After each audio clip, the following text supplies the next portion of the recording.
Hello, welcome to this Ned Davis Research Podcast, where we will help you see the signals. My name is Brian Sanborn, NDR's Global Head of Investment Solutions. In this episode, we'll be speaking with NDR's Chief Economist, Alejandra Grindal, about the 2025 outlook for the global economy. Alejandra, before looking forward to next year, let's talk about this year. How has the global economy performed in 2024? Thanks, Brian. I would love to answer that. So 2024 has been a pretty decent year for the global economy. We expect real GDP to rise a little more than 3%. The first half of the year has been stronger than the second half. So despite continued resiliency in the US economy, we did observe some softer growth in Europe and in China, but we have seen some nascent signs of acceleration as we approach the end of this year. So a few examples: the global composite PMI showed back-to-back increases in November for the first time since the spring. And then our global recession probability model has been edging lower in recent months and is now in the low risk zone. And this is important. We need to relate this to markets, right? And this is important because large drawdowns in global equities, including pretty much all the cyclical bear markets in the history of the MSCI All Country World Index, have been associated with sustained global economic slowdowns defined by the OECD. So, what is your projection for the global economy in 2025? So we expect global growth to remain pretty constructive in 2025. And our projection is for an expansion of 3.1% in real GDP. And this is roughly about the same pace as we saw in 2024 this year. Overall, this would put growth comfortably above its recessionary threshold of 2.5%, although slightly below its long-term average since 1980 of 3.3%, but not dramatically below. In terms of drivers, with 3/4 of the world's central banks now in easing cycles, this is up from a quarter a year ago. Easier monetary policy should help boost the expansion this year. Also, we should see a continuation of rising real incomes, which should support consumption. Inflation remains much more subdued, especially compared to that post-pandemic recovery, and wage growth is still pretty strong. The fiscal impulse is also likely to be stronger in 2025, and this is especially the case in the world's two largest economies. So the Republican clean sweep we saw in the US should see stronger fiscal support. This would likely come in the form of tax reductions and deregulation, so that's quite stimulative.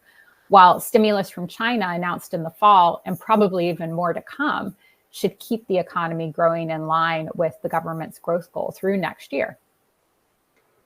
What do you see as the risks to the outlook? So obviously, next year is riddled with higher uncertainty, particularly on the political front. And really the most obvious is the risk of broad-based tariffs from the United States. So in addition to higher and targeted tariffs toward China, Mexico, and Canada, President-elect Trump has promised or proposed at least 10 to 20% tariffs on all US imports. And if he goes about this multilateral approach, if it were to come to fruition anyway, that would have much larger negative implications on global growth and inflation than the tariffs we saw in his first term, because those focused mainly on China. The economies that would be most negatively impacted, and this is according to our analysis, and it's just given their greater economic exposure to the US, are Mexico, Canada, and Vietnam. If you think about it, the first two, Mexico and Canada, are actually the world's 10th and 12th largest economies, so it's a pretty big chunk of growth. China and Europe have relatively smaller GDP exposure to US trade. They are larger economies, but the impact from broad-based tariffs would still be notable and could potentially spark some sort of retaliation. Overall, just that reduction in comparative advantage reduces global growth.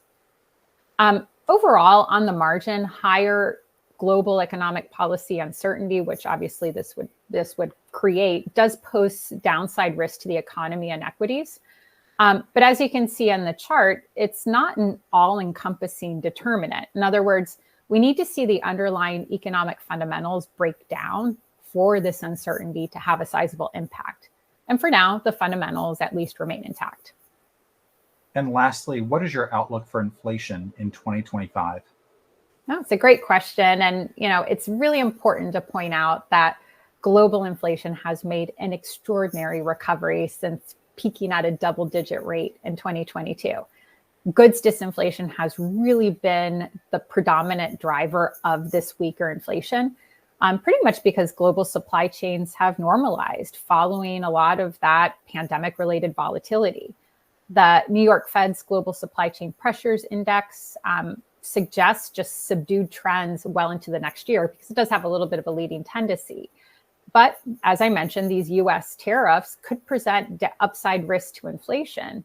The most affected industries, according to our analysis, would likely be vehicles and vehicle parts and transportation parts, machinery, as well as some consumer goods and food. So it could hit some pretty broad array of goods out there. Outside of goods, unfortunately, services inflation has been pretty sticky among most major economies. Part of this is because global services demand has just been quite strong, and it's kind of upheld that robust growth we've seen over the past year. And we're still seeing strong wage pressures. Specifically looking at the US, we expect CPI growth to end 2025 at around 3%. This is actually little change from this year. And again, it's due to the strength in services, again, because of the stronger growth and the stronger wage growth, but also sticky housing and insurance costs. Tariffs would yet add another layer to that. If you move on to Europe, economic growth is a little weaker there, so it should keep demand-driven inflation a bit more subdued. But productivity trends aren't that great, so that should keep unit labor costs elevated and should keep those central banks, vigilant toward their inflationary goals. Alejandra, thank you for your insights. NDR clients can read Alejandra's research notes in her weekly Global Economic Focus publication. The indicators Alejandra and the research team developed for our subscription service are also used in our model portfolios, which are available for direct delivery on TAMPs and as ETFs. For more information, we encourage you to visit ndr.com. Also, for those in listen-only mode, video version, including the charts of See the Signals, are available by going to info.ndr.com/ndr-signals. Thank you for joining us as we help you to see the signals. So long.